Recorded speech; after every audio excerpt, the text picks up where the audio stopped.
আসসালামু আলাইকুম শিক্ষার্থী বন্ধুরা, আশা করি সবাই ভালো আছো। তো আজকে চলে আসলাম নবম দশম শ্রেণীর পদার্থবিজ্ঞানের গতি অধ্যায়ের দ্বিতীয় ক্লাস নিয়ে। আমরা এর পূর্বে কিন্তু এই অধ্যায়ের একটি ক্লাস দিয়েছি, সেখানে আমরা আলোচনা করেছিলাম স্থিতি এবং গতি নিয়ে। স্থিতি এবং গতি আলোচনার পূর্বে খুবই গুরুত্বপূর্ণ একটি বিষয় নিয়ে আলোচনা করেছিলাম, সেটি ছিল কি প্রসঙ্গ বিন্দু বা প্রসঙ্গ বস্তু বা রেফারেন্স অবজেক্ট। আমরা স্থিতি এবং গতি আলোচনা বলেছিলাম যে কোনো বস্তুর স্থিতি এবং গতি বলতে কি বোঝায়। অর্থাৎ আমরা বলেছিলাম যে সময়ের সাথে প্রসঙ্গ বিস্তুর বা প্রসঙ্গ বিন্দুর সাপেক্ষে যদি কোনো বস্তুর অবস্থানের পরিবর্তন হয় বা অবস্থানের পরিবর্তন ঘটে, আমরা বলেছিলাম এই বস্তুটা হচ্ছে গতিশীল এবং এই অবস্থাটার নাম আমরা দিয়েছিলাম কি, গতি। এবং সময়ের সাথে প্রসঙ্গ বিন্দু বা প্রসঙ্গ বস্তুর সাপেক্ষে যদি কোনো বস্তুর অবস্থানের পরিবর্তন না ঘটে, আমরা সেই বস্তুটাকে বলেছিলাম স্থিতিশীল এবং এই অবস্থাটার নাম দিয়েছিলাম আমরা কি, স্থিতি। এখন এই প্রসঙ্গ বিন্দু নিয়ে আলোচনা করতে গিয়ে আমরা প্রথম ক্লাসে প্রসঙ্গ বিন্দুটাকে ভালোভাবে কিন্তু আলোচনা করেছি। প্রসঙ্গ বিন্দু বুঝতে হলে আমার প্রথম ক্লাসটি কিন্তু অবশ্যই আমার ইউটিউব চ্যানেল সাদাতস ক্লাসরুমের ফিজিক্স প্লেলিস্ট থেকে ঘুরে আসতে হবে। ওকে, কথা না বাড়িয়ে আমরা দেখে নেই আজকের ক্লাসে আমরা কি আলোচনা করব। আজকের ক্লাসে আমরা আলোচনা করব বিভিন্ন প্রকারের গতি নিয়ে, ডিফারেন্ট টাইপ অফ মোশন। এবং আজকের আলোচনায় থাকছে সরল রৈখিক গতি বা লিনিয়ার মোশন, ঘূর্ণন গতি বা সার্কুলার মোশন, চলন গতি বা ট্রান্সলেশনাল মোশন, পর্যাবৃত্ত গতি বা পিরিয়ডিক মোশন, সরল স্পন্দন গতি সিম্পল হারমোনিক মোশন এবং স্কেলার ও ভেক্টর রাশি। তো আজকে আমরা প্রথমেই আলোচনা করব সরল রৈখিক গতি বা লিনিয়ার মোশন বলতে আসলে কি বোঝায়। বিভিন্ন প্রকারের যে গতি রয়েছে, গতি আমরা কখন একটা বস্তুকে আমরা বলি গতিশীল, যখন আমরা একটা বস্তুকে দেখি চলছে, কাঁপছে বা ঘুরছে, এই ধরনের জায়গায় আমরা বলি বস্তুটা হচ্ছে গতিশীল।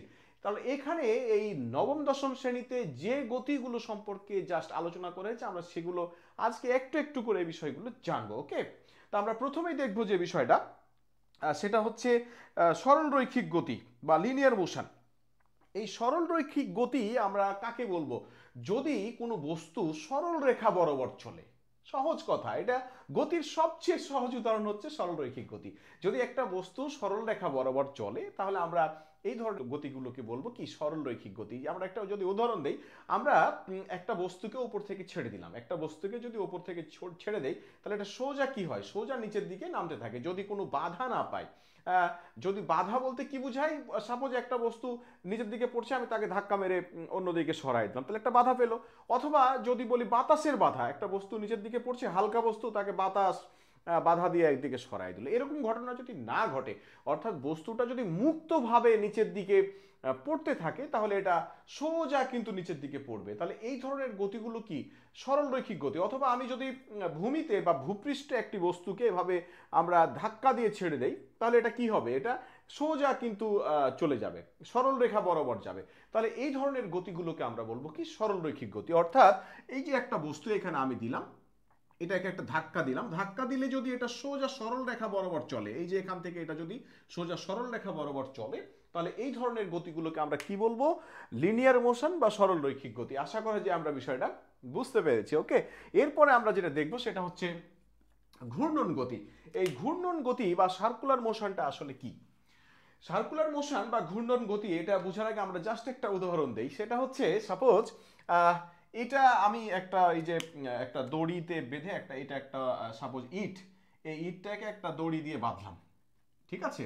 বেঁধে আমি এটাকে এই যে হাতে এভাবে ধরে, এই যে এভাবে ধরে, এটা একটা দড়ি, এই দড়িটা এখানে একটা ইট বেঁধেছি, ইট বেঁধে দড়িটাকে এখানে ধরলাম, ধরে ঘোরাতে শুরু করলাম। ওকে, এই যে ঘোরাচ্ছি, ঘোরালে কি হবে, এই যে এই হাতের এই যেটাকে আমি যদি বলি, এটা হচ্ছে আমার এটা হচ্ছে কেন্দ্র, এখানে আমি এভাবে ঘোরাচ্ছি, তাহলে এই দড়িটা চতুর্দিকে কি হবে, চতুর্দিকে ঘুরবে। তাহলে এই যে আমার ইট যেটা বাঁধা আছে, এই ইটটা এই যে আমার হাত থেকে বা যেখান থেকে ধরে আছি, সেখান থেকে ইটটা চতুর্দিকে কি সমান দূরত্ব বজায় রাখবে না? সমান দূরত্ব বজায় রেখেই কিন্তু এটা ঘুরবে, তাই তো? তার মানে আমার এখানে যেহেতু ধরে আছি আর এখান থেকে দড়িটা সোজা, তাহলে এই দূরত্ব বজায় রেখে, এই দূরত্ব বজায় রেখে এই ইটটা চতুর্দিকে ঘুরবে। তার মানে কি, এই যে ইটটা এইভাবে চতুর্দিকে কি হবে, ঘুরবে। তাহলে এটাকে কেন্দ্র করে, তাহলে যদি কোনো বস্তু কণার গতি এমন হয় যে কোনো নির্দিষ্ট বিন্দু থেকে এটা সমান দূরত্ব বজায় রেখে ঘুরতে থাকে, তাহলে এই ধরনের গতিগুলোকে আমরা কি বলতে পারি, ঘূর্ণন গতি। যেমন ফ্যানের পাখার গতি। তাহলে এই যে ফ্যান, এই ফ্যানের পাখা, আমি যদি বলি এই বিন্দুটা, এই যে ফ্যানের পাখার এই বিন্দুটা, এই কেন্দ্রকে একে কেন্দ্র করে চতুর্দিকে কি হচ্ছে, সমান দূরত্ব বজায় রেখে ঘুরছে, তাহলে এই ধরনের গতিগুলোকে আমরা কি ধরনের গতি বলবো, আমরা বলবো এটা হচ্ছে ঘূর্ণন গতি। তাহলে একটি বস্তু যদি একটি নির্দিষ্ট বিন্দু থেকে সমদূরত্ব থেকে বৃত্তাকার পথে ঘুরতে থাকে, তাহলে এই গতিকে আমরা বলবো কি, ঘূর্ণন গতি। ওকে, তাহলে এই যে আমরা যদি আরেকটা উদাহরণ দিই, ঘড়ির কাঁটার গতি, তাহলে এটা যদি একটা ঘড়ি আঁকি, তাহলে এটা হচ্ছে এই যে ঘড়ি, এটা একটা কাঁটা, তাহলে এই কাঁটাটা এটা চতুর্দিকে কি হচ্ছে, ঘুরছে। তাহলে এই কাঁটাটার এই যে একটা বিন্দু যদি আমি কল্পনা করি, তাহলে এই বিন্দুটা চতুর্দিকে কি হচ্ছে, ঘুরছে, কিন্তু এই এই যে কেন্দ্র, এই কেন্দ্র বিন্দুটা থেকে চতুর্দিকে কিন্তু সমান দূরত্ব বজায় রেখে কিন্তু ঘুরছে। তাহলে এই ধরনের গতিগুলোকে আমরা কি বলবো, ঘূর্ণন গতি। ঘূর্ণন গতির আরেকটি উদাহরণ এখানে বলা হয়েছে, পরবর্তীতে আমরা এটা নিয়ে আরো আলোচনা করব। সেটা হচ্ছে এই যে পৃথিবীর চারদিকে কে ঘুরছে, চন্দ্র। চন্দ্র হচ্ছে পৃথিবীর একটি উপগ্রহ, তাহলে এই চন্দ্র পৃথিবীর চারদিকে কিন্তু ঘুরতেছে, ঠিক আছে। মজার ব্যাপার হচ্ছে এই পৃথিবী, আমাদের পৃথিবীর চারদিকে যে চন্দ্র, পৃথিবীর চারদিকে যে চন্দ্র ঘুরতেছে, এই চন্দ্রকে কিন্তু পৃথিবীর সাথে কিছু দিয়ে কিন্তু বাধা নেই। আমি একটি আগে যে উদাহরণটা দিয়েছিলাম একটু আগে, সেখানে বলেছিলাম আমরা একটা ইট বাঁধলাম একটা দড়ি দিয়ে, দড়িটাকে ধরে রাখলাম, চতুর্দিকে ঘোরাচ্ছি, তাই না। তাহলে এই যে ধরে আছি বিধায় কিন্তু ইটটা ছুটে চলে যাচ্ছে না। আমি যদি কোনো কারণে এটাকে ছেড়ে দেই, ছেড়ে দিলে কি হবে, ইটটা ছুটে চলে যাবে একদিকে, যে কোনো একদিকে এটা কি হবে, ছুটে চলে যাবে। কিন্তু আমরা বলছি যে পৃথিবীর চারদিকে চন্দ্র কিন্তু ঘুরতেছে, পৃথিবীকে কেন্দ্রে রেখে চন্দ্র হচ্ছে পৃথিবীর চারদিকে ঘুরছে, এটাও কিন্তু ঘূর্ণন গতি। তাহলে প্রশ্ন হচ্ছে এই যে পৃথিবীর সাথে তো একে বাধা নাই, এখানে তো দড়ি নাই, এই যে একটু আগে যে দড়ি দিয়ে ইটটাকে বেঁধেছিলাম, এই দড়িটা তো এখানে অনুপস্থিত, তাহলে কেন পৃথিবী থেকে চন্দ্র দূরে সরে যাচ্ছে না? এর কারণটা হলো কি, এখানে একটা বল কাজ করছে, একটা বল পৃথিবীকে এবং চন্দ্রকে দুজনকে কিন্তু কি করে আছে, টানতেছে। এই বলটাকে বলা হয় অভিকর্ষ বা মহাকর্ষ বল। অভিকর্ষ মহাকর্ষ বল নিয়ে যখন আলোচনা হবে তখন এই বিষয়টা আসবে। এই যে অভিকর্ষ বল, এই অভিকর্ষ বলের প্রভাবেই কিন্তু এই যে এই পৃথিবী থেকে চন্দ্র কিন্তু দূরে সরে যাচ্ছে না, অথবা এই যেহেতু এটা ঘুরতেছে, এই ঘূর্ণনের কারণেই, এই ঘূর্ণনের কারণেই কিন্তু চন্দ্র কিন্তু পৃথিবীর গায়ের উপরে এসে পড়ছে না। যাই হোক, এটা নিয়ে বিস্তারিত পরবর্তীতে আলোচনা করবো। আমরা বল নিয়ে যখন আলোচনা করব এই বিষয়টা কিন্তু আসবে। ওকে, তাহলে এই যে বিভিন্ন প্রকারের ঘূর্ণন গতি সম্পর্কে কিন্তু আমরা বুঝতে পারলাম। এরপরে আমরা যেটা নিয়ে কথা বলবো সেটা হচ্ছে চলন গতি বা ট্রান্সলেশনাল মোশন। এই বিষয়টা আমরা একটু বুঝবো। ওকে, এই চলন গতি বলতে আসলে কি বোঝায়, আমরা এটা একটু ব্যাখ্যা দেই খুব সহজে। আমি আমার হাতে এই যে একটা গ্লাস নিলাম, গ্লাসটা নিশ্চয়ই দেখা যাচ্ছে, এই যে একটা হাতে আমি কি নিয়েছি, এখানে একটা গ্লাস নিয়েছি। ওকে, এই গ্লাসটার উপরে আমি একটা, এই যে এখানে একটা তীর চিহ্ন আঁকলাম। ওকে, এই যে তীর চিহ্ন দিলাম, তাহলে এই গ্লাসটা আমরা দেখতে পাচ্ছি, গ্লাসটার গায়ে আমি এখানে একটা তীর চিহ্ন দিয়েছি, নিশ্চয়ই তীর চিহ্নটাও আমরা সবাই দেখতে পাচ্ছি। ওকে, এখন এই গ্লাসটাকে এই জায়গাতে রয়েছে, এই গ্লাসটাকে আমি এখান থেকে এই যে সরাচ্ছি, সরাইলাম। আমার গ্লাসটা যখন এখানে ছিল তখন তীর চিহ্নটার অভিমুখ কোন দিকে ছিল, উপরের দিকে। আবার যখন গ্লাসটাকে এখানে নিয়ে আসলাম, তীর চিহ্নটার অভিমুখ কোন দিকে আছে, উপরের দিকেই। আমি যখন গ্লাসটাকে এখানে নিয়ে আসলাম, তীর চিহ্নটার অভিমুখ কোন দিকে আছে, উপরের দিকেই। অর্থাৎ এখানে একটা বিষয় খেয়াল করি, আমরা তাহলে কি বলছি, আমরা যদি কোনো বস্তুর মধ্যে দুটো বিন্দু নেই, দুটো বিন্দু নিয়ে আমি যদি সেখানে একটা তীর চিহ্ন দেই, অর্থাৎ একটা ডিরেকশন চিন্তা করি, একটা ডিরেকশন বা একটা দিক দেই, এই যে আমরা নিচ থেকে উপর দিকে একটা দিক দিয়েছি। ওকে, ভালো করে বুঝতে হবে। তাহলে এই যে আমরা একটা দিক দিয়েছি, এই দিকটা কোন দিকে আছে, উপরের দিকে। আমি গ্লাসটাকে এক জায়গা থেকে আর এক জায়গায় নিয়ে যাচ্ছি, কিন্তু ডিরেকশন, ওই যে আমি দাগটা দিয়েছি, ওই যে আমি রেখাটা টেনেছি, একটা ডিরেকশন দিয়েছি, দিক দিয়েছি, এই দিকটার অভিমুখ কি চেঞ্জ হয়েছে? এখানে আমি যখন গ্লাসটা ছিল অভিমুখ উপরের দিকেই, এখানে ছিল অভিমুখ উপরের দিকেই, এখানে ছিল অভিমুখ উপরের দিকেই। অর্থাৎ একটা বস্তু যদি একটা স্থান থেকে আর একটা স্থানে যায়, কিন্তু এই গ্লাসটার মধ্যে যে কণাগুলো রয়েছে, এই কণাগুলো যদি একই অভিমুখে একই দিকে চলতে থাকে, অর্থাৎ এই যে গ্লাসটা এদিকে যাচ্ছে, কণাগুলোর অভিমুখ সবসময় সেম ডিরেকশনে থাকছে। আমি কণাগুলোর অভিমুখ বোঝানোর জন্য আমি কি করেছি, এখানে একটা তীর চিহ্ন দিয়েছি।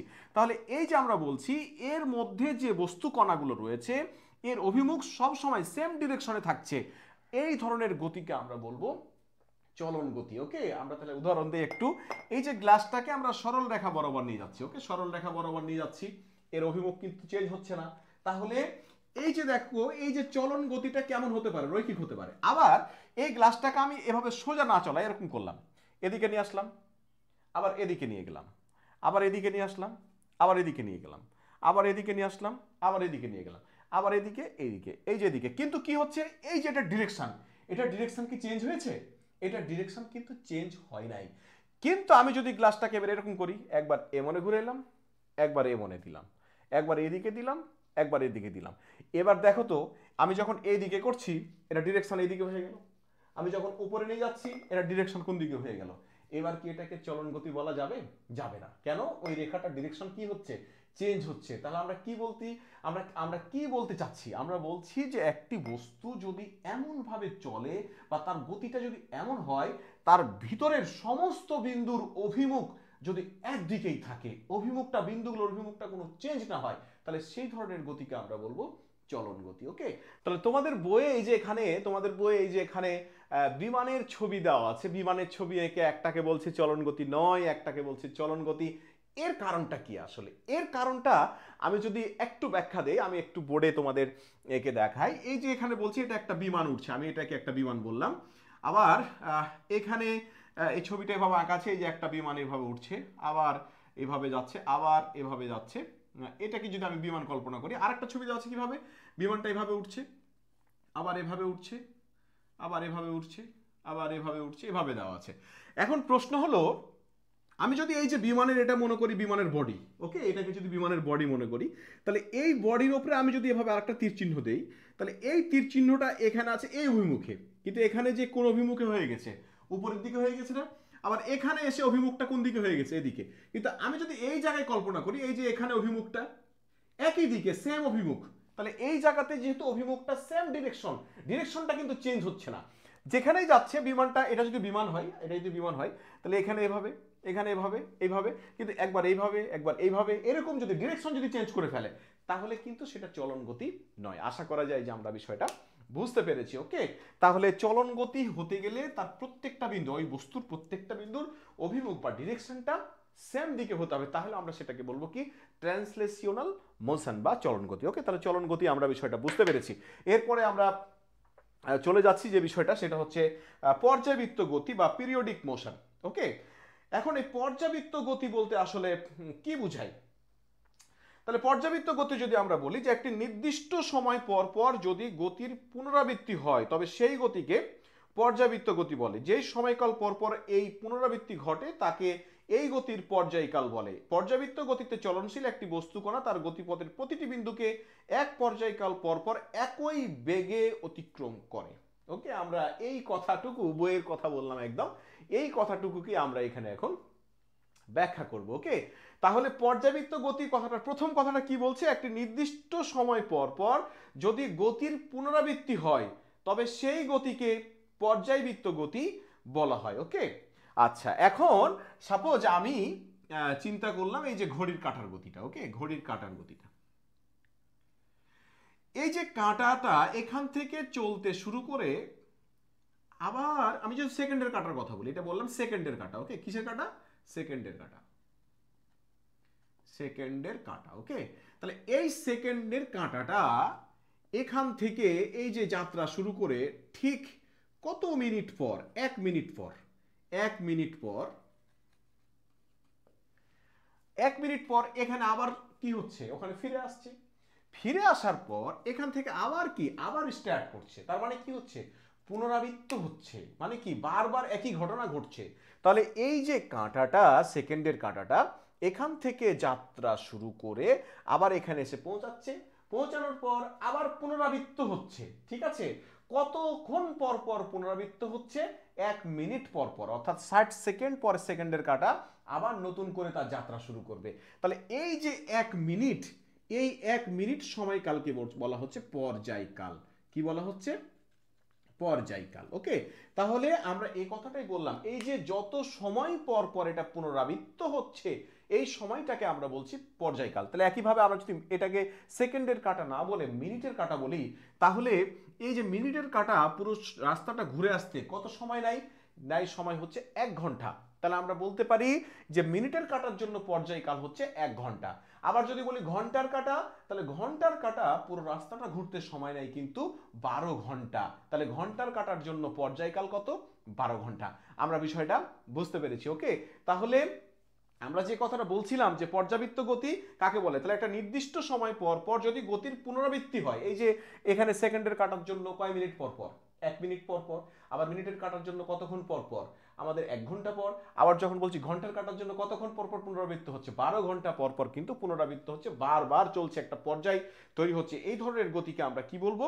এই ধরনের গতিকে আমরা বলবো পর্যায়বৃত্ত গতি বা পিরিয়ডিক মোশন। ওকে, তাহলে এই যে পর্যাবৃত্ত গতি আসলে এটা নিয়ে পরবর্তীতে আরো অনেক আলোচনা হবে। এখানে যে উদাহরণগুলো তোমাদের দেওয়া হয়েছে, সরল রৈখিক গতি, স্প্রিং এ ঝুলিয়ে রাখা কোনো কিছু বস্তু দুলতে থাকার গতি, তারপরে হচ্ছে এরকম অনেক রকমের পর্যাবৃত্ত গতি রয়েছে। এই এতগুলো বিষয় যদি প্রথমেই বলে দিই তাহলে সেগুলো হয়তো বোঝা যাবে না। ঠিক আছে, এই জন্য আমরা এত উদাহরণ এখানে নিয়ে আসবো না, কিন্তু আমরা এই যে ঘড়ির কাঁটার গতি দিয়ে আমরা কিন্তু সহজে এই বিষয়টা বুঝতে পারলাম যে পর্যায়টা আসলে কিভাবে হচ্ছে, কিভাবে পুনরাবৃত্ত হচ্ছে, কিভাবে বারবার একই ঘটনা ঘটছে। ঠিক আছে, এই বিষয়টা আমরা নিশ্চয়ই বুঝতে পেরেছি। ওকে, এরপরে আমরা চলে যাব যে বিষয়টাতে, সেটা হচ্ছে সরল স্পন্দন গতি।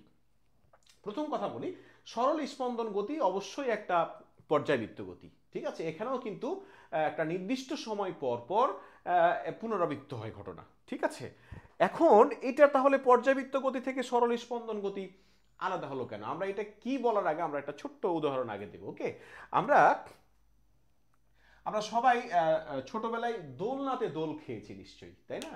দোলনাতে দোল আমরা নিশ্চয়ই খেয়েছি। এভাবে আমরা দোলনাতে কি খেয়েছি? আমরা এভাবে দোলনাতে দোল খেয়েছি। ঠিক আছে, এখন দোলনাতে যে আমরা দোলটা খেয়েছি, এই দোলনাতে দোল খাওয়ার আমরা গল্পটাই আজকে এখানে করব। ওকে, সাপোজ এই জায়গাতে আমরা একটা দোলনা দড়িটাকে বাঁধলাম, বাঁধার পর দোলনাটা এখানে আমরা ঝুলাই দিলাম, এই যে এটা দোলনা। ঠিক আছে, এখানেই আমরা দোলটা খাবো। ওকে, এখন এই দোলনাটা আমরা করি কি, একদিকে এই যে টানি, টানার পরে এখান থেকে ছেড়ে দেই।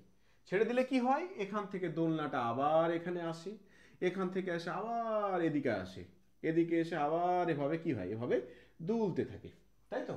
এটা আমরা সহজেই সবাই বুঝতে পারছি। তার মানে কি, দোলনার দড়িটা একবার এদিকে আসে, একবার এদিকে আসে, তার মানে এভাবে কি হয়, এভাবে এটা দোলতে থাকে। ঠিক আছে, এখন এখানে আমরা বেশ কয়েকটা ঘটনা আমরা খেয়াল করব। কি ঘটনা ঘটছে?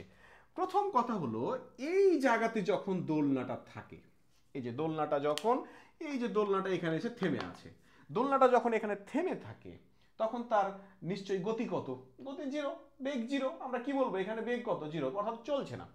আমি যখন এখান থেকে ছেড়ে দেই, ছেড়ে দিলে খুব দ্রুত কিন্তু এটা নিচে নামে, অর্থাৎ এখান থেকে যখন দোলনাটাকে ছেড়ে দেই, এই যে দোলনাটা এখানে আছে, দোলনাটা এখান থেকে ছেড়ে দিলাম, ছেড়ে দিলে কি হবে, এখান থেকে তার বেগটা কি হবে, বাড়তে থাকবে। তাহলে এই যে বেগটা বাড়তে আছে, বাড়তে বাড়তে এই জায়গাটা অতিক্রম করবে। এখন এই জায়গা যখন অতিক্রম করে তখন বেগটা হয় কি, সর্বোচ্চ। আবার যখন উপরের দিকে উঠতে থাকে তখন বেগটা কি হয়, কমতে থাকে। অর্থাৎ একদিক থেকে আমি এটাকে, এই যে এদিক থেকে যখন ছাড়লাম তখন এটা কি হয়, আস্তে আস্তে আস্তে আস্তে বেগটা কি হয়, হাইয়েস্ট। তারপরে আবার কি হয়, এদিকে আবার বেগটা কমতে থাকে, বেগটা কমতে কমতে এখানে বেগটা কি হয়ে যায়, জিরো। বেগটা যখন তার জিরো হয়ে গেল তখন আবার কি হয়, রিটার্ন আসে, ফিরে আসে, তখন ফিরে আবার বেগ বাড়তে থাকে। বেগ বাড়তে বাড়তে এখানে যে আবার কি হয়, আবার যে জিরো হয়। তাহলে ঘটনাটা কি ঘটছে? তাহলে এটা যখন এই যে চলতে থাকে, এই চলতে চলতে চলতে যখন ছেড়ে দেয়, আস্তে আস্তে থেমে যায় কোথায়, যে এখানে এসে মিডিল পজিশনে এসে আবার কি হয়, এই যে এই পজিশনে এসে থেমে যায়। তাহলে এই জায়গাটাকে অতিক্রম করছে বারবার। তাহলে একবার এখানে জিরো হচ্ছে, বেগ বেড়ে এখানে আসছে, আবার এখানে এসে বেগটা কি হচ্ছে, জিরো হচ্ছে, আবার এখানে আসছে, বেগটা হাইয়েস্ট হচ্ছে, আবার এখানে যে বেগটা কি হচ্ছে, জিরো হচ্ছে। এই যে পয়েন্টটা, এই পয়েন্টটাকে বলা হয় সাম্য বিন্দু। কি বলা হয় এটাকে? সাম্য বিন্দু। ঠিক আছে, তাহলে সাম্য বিন্দুতে বেগটা হচ্ছে কি, হাইয়েস্ট। সাম্য বিন্দুতে বেগটা কি হচ্ছে, বেগটা হচ্ছে হাইয়েস্ট। ওকে, আবার এই যে সাম্য বিন্দু থেকে এই দুই প্রান্তে বেগটা কি হচ্ছে, জিরো। তাহলে আমরা কি বলছি, সাম্য বিন্দু থেকে যে কোনো একদিকে যখন যায় তখন বেগটা ধীরে ধীরে কি হয়, কমতে থাকে। আবার যখন ওই যে জিরো জিরো বেগের জায়গা থেকে যখন সাম্য বিন্দুর দিকে আসে তখন বেগটা কি হয়, বাড়তে থাকে, এবং সাম্য বিন্দুতে যে বেগটা কি হয়, সর্বোচ্চ। কি বুঝতে পেরেছি? তাহলে কোনো গতির বা কোনো বিন্দুর গতিপথ বা কোনো বস্তুর চলার পথ যদি এমন হয় যে তার গতিপথের অর্ধেক সময় একদিকে এবং বাকি অর্ধেক সময় পূর্বের গতির বিপরীত দিকে। এই যে প্রথমে যাচ্ছিল এই দিকে, তারপরে আসছে কি এই দিকে। তাহলে এই যে গতিপথ, এই গতিপথের অর্ধেক সময় চলছে একদিকে এবং বাকি অর্ধেক সময় আর একদিকে চলছে। তাহলে এই যে এখান থেকে যদি আমি স্টার্ট করি, এই যে এদিকে গেল, এই এদিকে চলছে, আবার এখান থেকে এদিকে ফিরে আসলো, এই যে উল্টো দিকে চলছে। তাহলে এই যে এখান থেকে এখানে যেয়ে এখানে ফিরে আসা, আবার নতুন করে এখান থেকে স্টার্ট হচ্ছে। তাহলে এখান থেকে যে এখানে ফিরে আসা, এটাকে আমরা বলি কি এক পাক সম্পন্ন হলো। আমরা কি বলি? এক পাক সম্পন্ন হলো, একটা পর্যায় সম্পন্ন হলো, ঠিক আছে, বা একটা স্পন্দন সম্পন্ন হলো। তাহলে এই যে পর্যায়, পাক, স্পন্দন, এগুলো একই কথা, ঠিক আছে। তাহলে এখান থেকে চলতে শুরু করে যখন এখানে আবার ফিরে আসছে, এটাকে আমরা বলছি একটা পূর্ণ পর্যায় সম্পন্ন হয়েছে। তাহলে এটা কি পর্যাবৃত্ত গতির মতো না? তাহলে আবার এখান থেকে শুরু হচ্ছে মানে কি পুনরাবৃত্ত হচ্ছে। তাহলে এটা অবশ্যই একটা পর্যায়বৃত্ত গতি। কিন্তু এই পর্যাবৃত্ত গতিটার সাথে ঘড়ির কাঁটার গতির পার্থক্য কি? ঘড়ির কাঁটা কি একই দিকে এটা কি হয়, ঘুরতে থাকে, ঠিক আছে। কিন্তু এটা অর্ধেক সময় একদিকে, বাকি অর্ধেক সময় আর একদিকে ঘুরছে, ঠিক আছে। এবং এখানে পর্যায় কোনটা? এই যে এখান থেকে চলতে শুরু করে আবার এখানে ফিরে আসা, এটা হলো একটা পর্যায়, ঠিক আছে। এখানে সাম্য বিন্দুতে বেগ হচ্ছে সর্বোচ্চ এবং যে কোনো এক প্রান্তে এটার বেগ হবে কি? জিরো। এই যে প্রান্তে জিরো, আবার এই প্রান্তে কি হবে? বেগ হবে জিরো। আমরা কি বিষয়টা বুঝতে পেরেছি? তাহলে এই ধরনের গতিগুলোকে আমরা কি বলবো? আমরা এই ধরনের গতিকে বলবো আমরা সরল স্পন্দন গতি বা সিম্পল হারমোনিক মোশন। বইয়ে কি বলছে দেখি? সরল স্পন্দন গতি হচ্ছে একটি বিশেষ ধরনের পর্যায়বৃত্ত গতি। সরল স্পন্দন গতির বেলায় একটি নির্দিষ্ট বিন্দু দুই পাশে বস্তু স্পন্দিত হয়। এই যে এই বিন্দুটার দুই পাশে কি হচ্ছে? বস্তু স্পন্দিত হচ্ছে। ওই নির্দিষ্ট বিন্দুকে বলা হয় সাম্য বিন্দু, যেটাকে আমরা বলেছি ইকুইলিব্রিয়াম পয়েন্ট। গতিপথের উভয় পাশের শেষ প্রান্তে, এই যে গতিপথের উভয় প্রান্তের বা শেষ প্রান্তে এর গতি কত হয়? শূন্য। এবং কোনো এক প্রান্ত থেকে সাম্য বিন্দুর দিকে, এই যে এক প্রান্ত থেকে সাম্য বিন্দুর দিকে অগ্রসর হওয়ার সময় বস্তু কণার গতি দ্রুত কি হয়? দ্রুত দ্রুত ক্রমান্বয়ে বাড়তে থাকে এবং সাম্য বিন্দুতে কি হয়? গতিটা সর্বোচ্চ। আমরা বলে ফেলেছি, জাস্ট আমরা একটু বই থেকে একটু রিডিং পড়ে শোনাচ্ছি, ওকে। সাম্য বিন্দুতে সর্বোচ্চ দ্রুতি লাভের পর কণাটি অপর প্রান্তের দিকে অগ্রসর হওয়ার সময় সেটির দ্রুতি বা বেগ আবার কি হয়? কমতে থাকে এবং কমতে কমতে আবার শূন্য হয়ে যায়। তাহলে এখান থেকে এই যে কণাটি যখন সাম্যবিন্দুর দিকে অগ্রসর হয় তখন দ্রুত তার বেগ বা দ্রুতি বাড়তে থাকে এবং সাম্যবিন্দুতে বেগ হয় সর্বোচ্চ বা দ্রুতি সর্বোচ্চ। এখান থেকে যখন এটা আবার এক প্রান্তের দিকে যায়, এই প্রান্তে আসে, তখন আবার তার দ্রুতি খুব দ্রুতই কমতে থাকে, কমতে কমতে এখানে শূন্য হয় এবং তারপরে কি হয়? তারপরে আবার এটা তার অভিমুখ পরিবর্তন করে এবং উল্টো দিকে চলতে থাকে। এই ধরনের গতিকে আমরা কি বলছি? সরল স্পন্দন গতি। তাহলে আমরা বিষয়টা বুঝতে পারছি, ওকে। তাহলে সরল স্পন্দন গতির অনেক রকম উদাহরণ রয়েছে। আমরা তো দেখলাম একটা এটা হচ্ছে একটা দোলনার গতি বা সরল দোলক বলা হয় এটাকে। আমরা এই বিষয়টা জানবো। তারপরে আমরা যে কথা বলছি, এই যে আমরা কথা বলছি, এই কথাটা আর এক জায়গায় থেকে আরেক জায়গায় যাচ্ছে কিভাবে? এই যে বাতাসের মধ্যে যে কম্পন হচ্ছে, হ্যাঁ, এই কম্পনের মাধ্যমেই কিন্তু এই শব্দটা এক জায়গা থেকে আরেক জায়গায় যাচ্ছে। এই যে বাতাসের যে কম্পনটা হচ্ছে, আমরা যখন শব্দ চ্যাপ্টার নিয়ে আলোচনা করব, ওখানে আমরা আলোচনা করব যে এই কম্পনটা, এই কম্পনটাও কিন্তু একটা সরল স্পন্দন গতি। আবার যদি আমরা একটা স্প্রিংকে আমরা যদি একটা কিছু লাগে টেনে ছেড়ে দেয়, স্প্রিংটা কিন্তু এভাবে কাঁপতে থাকে, এটাও কিন্তু একটা সরল স্পন্দন গতি। তো যাই হোক, এগুলো নিয়ে পরবর্তীতে আলোচনা হবে। এখন জাস্ট আমরা বেসিকটা দেখছি যে আসলে এই গতিগুলা কোনটা কি, আমরা এই বিষয়টা একটু আলোচনা করছি, ওকে। আমরা এরপরে একটু আলোচনা করব স্কেলার এবং ভেক্টর। তাহলে আমরা আলোচনা করে ফেলেছি সরলরৈখিক গতি, ঘূর্ণন গতি, চলন গতি, পর্যায়বৃত্ত গতি, সরল স্পন্দন গতি। এরপর আসলো স্কেলার এবং ভেক্টর রাশি। এটা নিয়ে একটু আলোচনা করে আজকের ক্লাস আমরা শেষ করব। তারপরে আমরা নেক্সট ক্লাসে কিন্তু আমরা সরণ, তারপরে হচ্ছে দূরত্ব, বেগ, দ্রুতি, এগুলো নিয়ে আমরা আলোচনা করব, ওকে। আমরা এখন আলোচনা করব একটু স্কেলার এবং ভেক্টর রাশি। তার আগে আমরা পদার্থবিজ্ঞানে আসলে রাশি বলতে কি বোঝায় এই বিষয়টা একটু দেখে নেই। পদার্থবিজ্ঞানে রাশি বলতে আসলে কি বোঝায়? পদার্থবিজ্ঞান বলছে যে যা কিছু পরিমাপ করা যায় তাই রাশি। এখন আমি বললাম আমি তোমাকে অনেক ভালোবাসি, আমি তোমাকে অনেক ভালোবাসি, কত কেজি ভালোবাসি, কত মিটার ভালোবাসি বা কত সেলসিয়াস ভালোবাসি, এটা কিন্তু বলা যায় না। তার মানে তোমাকে আমার খুবই সুন্দর লাগছে। তাহলে এই যে আমরা বলি কি স্মার্ট, আউটস্ট্যান্ডিং, এগুলা কিন্তু আমরা শব্দ ব্যবহার করি। তার মানে আমরা এই যে সৌন্দর্য বা তোমাকে কতটুকু ভালো লাগছে আমার, তোমাকে কতটা পছন্দ করি, এই বিষয়গুলো, আমি অনেক কষ্ট পাচ্ছি, এই কষ্টকে কিন্তু পরিমাপ করা যায় না। এইগুলো কিন্তু রাশি নয়, এগুলো কবি সাহিত্যিকদের কাজ। সাহিত্য দিয়ে প্রকাশ করবে কতটা ভালোবাসে, কতটা দুঃখ পাচ্ছে, এগুলো সাহিত্য দিয়ে প্রকাশ করবে। কিন্তু পদার্থবিজ্ঞান বলছে যে আমি সেই সব জিনিস নিয়ে আলোচনা করি না যাকে মাপা যায় না। ঠিক আছে, তাহলে কাকে মাপা যায়? দৈর্ঘ্য মাপা যায়। তার দৈর্ঘ্য আমরা মিটার দিয়ে মাপি, 5 মিটার, 2 মিটার। বা কোনো কিছুর ভর মাপা যায়, এত কেজি, 5 কেজি, 7 কেজি আমরা মাপতে পারি। বা তাপমাত্রা মাপা যায়, এত ডিগ্রি সেলসিয়াস। ঠিক আছে, এই ধরনের জিনিসগুলোকে বলা হয় রাশি, অর্থাৎ যা কিছু পরিমাপ করা যায় তাই হচ্ছে রাশি। ওকে, এখন এই রাশিগুলোকে পরিমাপ করে যখন একজনকে বোঝাবো, এই বোঝানোতেই হলো যত রকম ঝামেলা। আমি যদি তোমাকে বলি তোমার ভর কতটুকু, তুমি বললে 5 কেজি। বললাম লাঠিটার দৈর্ঘ্য কত, 10 মিটার। এখন আমি তোমাকে বললাম তোমার বাড়ি কোথায়, তুমি বললে বাড়ি আমার 1 কিলোমিটার। 1 কিলোমিটার বললে এখন ঝামেলা হয়ে গেল। আমি সাপোজ এই জায়গাতে আছি, এই জায়গাতে আছি, এখন তোমাকে জিজ্ঞেস করলাম এই জায়গা থেকে, আচ্ছা বলো তো তোমার বাড়ি কোথায়, তুমি বললে বাড়ি হচ্ছে আমার 1 কিলোমিটার এখান থেকে। এখান থেকে কত কিলোমিটার? 1 কিলোমিটার। এখন প্রশ্ন হলো আমি 1 কিলোমিটার কি এই দিকে যাব, না এই দিকে যাব, না এই দিকে যাব, না এই দিকে যাব? 1 কিলোমিটার ঠিক আছে, কিন্তু 1 কিলোমিটার কোন দিকে এটাও কিন্তু খুব গুরুত্বপূর্ণ, যে এই দিকে, না এই দিকে, না এই দিকে, না এই দিকে, না এই দিকে, কোন দিকে 1 কিলোমিটার? আমি তো দিক হারিয়ে ফেলবো। তাহলে যদি কেউ বলে আপনি যেখানে দাঁড়িয়ে আছেন সেখান থেকে 1 কিলোমিটার, ঠিক এটা যদি পশ্চিম দিক হয়, আমি বললাম 1 কিলোমিটার ঠিক পশ্চিম দিকে যান, তাহলে আমার বাড়িটা পাবেন। তাহলে এই যে তোমার বাড়ি এখান থেকে কত দূর, এটা বলার সময় কত কিলোমিটার বলার সাথে সাথে কোন দিকে, এটাও কিন্তু খুব গুরুত্বপূর্ণ। তাহলে কিছু কিছু রাশিকে প্রকাশ করার জন্য শুধু মান বলে দিলেই বোঝা যায়, কিন্তু কিছু কিছু রাশিকে প্রকাশ করার জন্য শুধু মান বললে হয় না, মানের সাথে দিকটারও কিন্তু প্রয়োজন হয়।